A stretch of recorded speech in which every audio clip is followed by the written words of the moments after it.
Yeah, started this year, COAM. It stands for Content Only Affiliate Marketing. So it gives me great pleasure to talk to you at least about the value of content as I see it. I'm probably also going to give you a general commentary on how I see the industry as I go. So I've enjoyed actually all these talks so far. Lots of great content and lots of, I suppose, tips on how to optimize, the traffic that's on your site already. I think Tree referred to it as kind of farming. I'm more of a hunter in that context, and actually I'm going to teach you basically how to shoot fish in a barrel. So I've been in the industry since 2008, which makes me almost ancient in that regard. This is going to be the quick kind of agenda for today. So why content, how you find its value, the finances involved in working with partners of that type, and then of course a quick summary.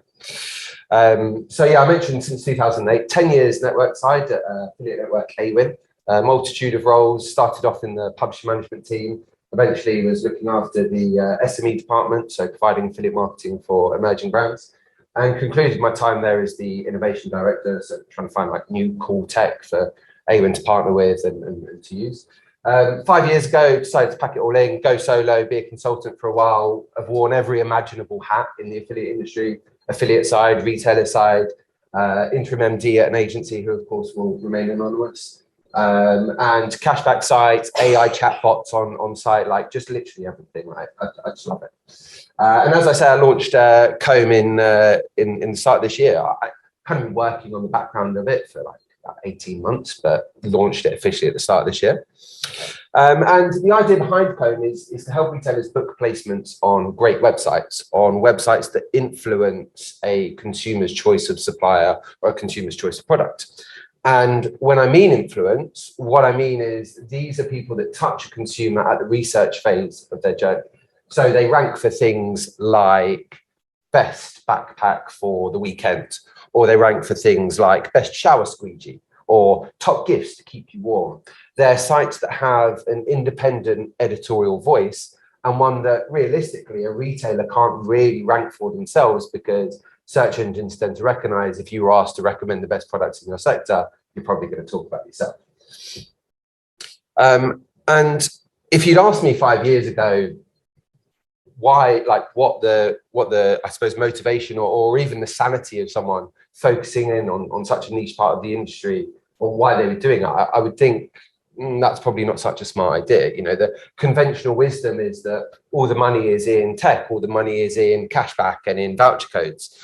Can the financials even work? And actually, it's in the last 5 years working with entrepreneurs, working with kind of founders of online stores, that I've kind of changed my thinking in quite a radical way.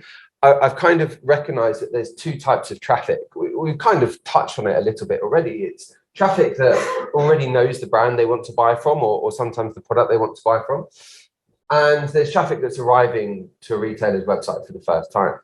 And the more I kind of work with content creators and the more I work with retailers, I find that people that create these online stores, the people that own these businesses, they are really interested in creating greater awareness of the products that they sell, and creating and tapping into the market that's already there, rather than trying to kind of cultivate, if you like, everything that's on their site already. Just going to give a little scroll here while I make sure I cover all my notes. Where are we? Okay. So in looking at this, I recognize that there's different types of affiliates, different types of channels. And I've kind of coined this phrase of introductory rates. And introductory rates are the rate at which different partners, different channels bring first-time visitors to a website. So these are users that haven't been on a retailer store before.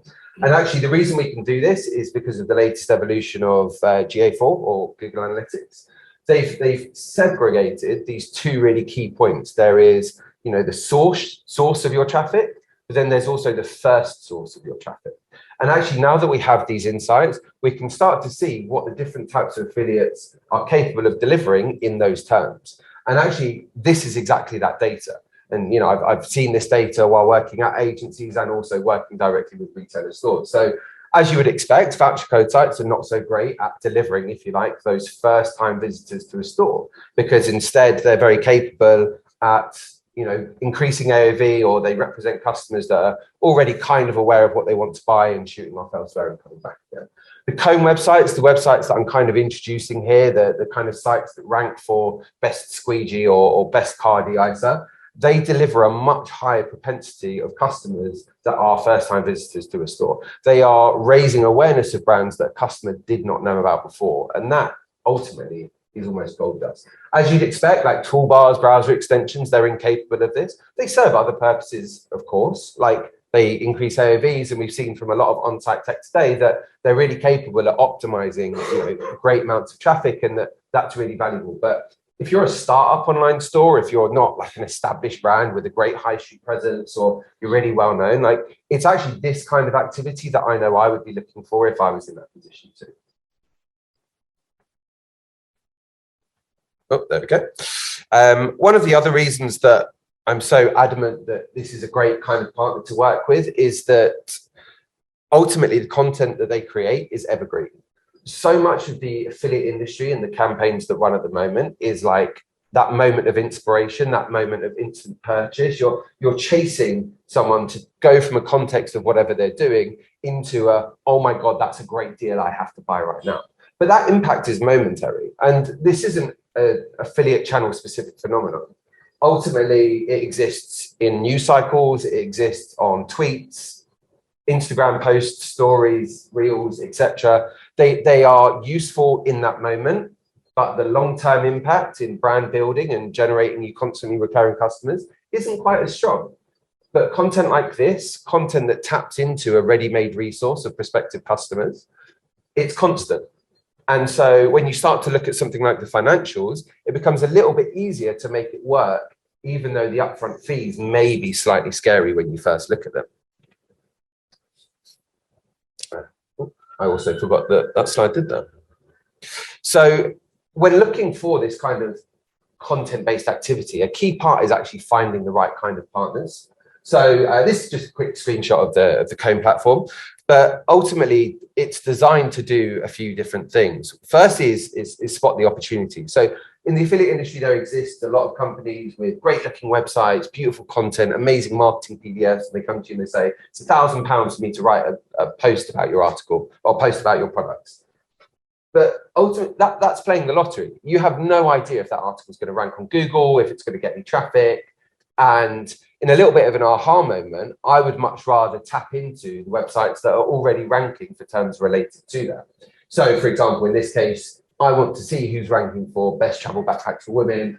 I want to know that 4,400 people search for that every month. And that data actually comes from Google's API. This isn't anything I've made up or anything like that. And you can get it from other platforms like Ahrefs or SimilarWeb or Google's own API. I've decided to integrate it here because I also want to create a pretty seamless experience. And then you also want to find out what the right keywords are, because knowing what the search volumes are, you know, there's no point targeting a term that has less than 100 monthly searches because there's no customers there. If you find more than 500, you've usually found a pretty rich opportunity, just as a gauge of the right kind of metric. And once you've found the right keyword, once you've found the partner, and you kind of establish that they're an independent, trusted party by Google, the final part is to understand that site themselves. You know, are they flexible with which products they write about? Are they flexible with the order in which they list those products? Can you pay them to be in the #1 spot? Are they flexible with the shop that they link to? Particularly if you're a reseller or you have lots of products that are also sold elsewhere, maybe you can find articles where those products are talked about already and instead pay for them to change the link to your shop rather than another shop. And lastly, you know, let's also be realistic. There are some that you just can't sway at all. You know, there are some that, like the Which Consumer Guide, who simply will not change who they write about, the products they talk about, or whatever. So having a kind of solution that looks at all these different metrics and says, this one you can work with, this one you can't, is something that I felt would be really useful if I ran an online store. And so that's what I sought to create. And it's also a platform that now really allows you to find, if you like, an existing audience for your prospective products. But the costs can sometimes be a bit scary. You know, the cheapest article I was able to kind of negotiate in my work so far was around £300 for the year. The most expensive is £1,000 every quarter. The and all the content that they create. And as a result, you know, the revenue that you get for every pound spent in that first month, it looks horrifying. Like, you're definitely making a loss in month 1. Month 3, you might be making roughly even, and this is the kind of average trajectory that I see with this type of activity. But by month 6, 9, 12, all the way to 24, eventually you're converging towards your existing CPA that you would have paid anyway, because those upfront costs are absorbed in the overall recurring revenue that you'll get from tapping into this resource of prospective customers already. But I also want to be clear, this isn't for everyone. Like, there's not an abundance of content on, for example, the banking sector, because, you know, financial regulations make that pretty difficult to talk about who's good at what. Similarly, if you're a reseller and you're competing with 100 other people and actually they're not your own products, your margins are a bit smaller, sometimes the financials are a little bit harder to make work. And also, you know, if it's, for example, greeting cards, there's no one out there saying these are the top 10 greeting cards in the world, because of course that's an entirely personal thing. And ultimately the same kind of goes true in fashion. That, of course, there are some niches like best eco-friendly homeware, or best eco-friendly pair of shoes, or best leather for vegans, or whatever it might be. Like, there are content pieces out there, but as general sectors, there are some that just simply don't have that same opportunity. So ultimately, if I'm thinking about what kind of affiliate activity I should tap into, particularly during an economic troubled time, I would be thinking, go back to the old school. I would be thinking, let me tap into that pool of prospective customers on the websites that they already use for research, rather than kind of chasing my tail with, you know, optimizations or using my existing user base, because I think that's it's an easier way to really get the most out of the affiliate industry.